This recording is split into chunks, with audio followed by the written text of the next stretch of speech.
ဒီပေါင်းအဲ့ဒါကဘလို့ခေါ်တာလဲပါဇက်ဖျားလေးတွေမယ်လေမိသွားတာ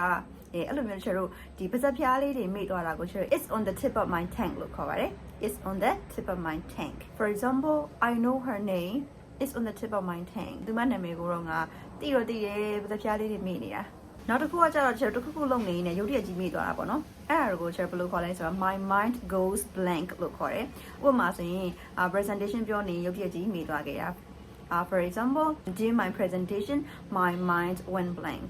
နောက်ဆုံးတစ်ခုကကျတော့ဘယ်လိုပဲစဉ်းစားအဖြေထွက်မလာတာမျိုးပေါ့နော်။အဲ့ဒါမျိုးဆိုရင်တော့ I draw a blank လို့ခေါ်ပါတယ်။ For example, when she asked me a question, I drew a blank. သူမငါ့ကိုမေးခွန်းတစ်ခုမေးတဲ့အခါမှာငါဘယ်လုံးမှစဉ်းစားမရခဲ့ဘူး။ကဲအဲ့ဒါဆိုကျွန်တော်မေးတယ်ဆိုတာကို English လို့ဒီအသုံးလုံးလေးတွေပြောပြီးတော့သုံးလို့ရပြီနော်။ပထမတစ်ခုကကျတော့ it's on the tip of my tongue. My mind goes blank. နောက်ဆုံးတစ်ခုကကျတော့I draw a blank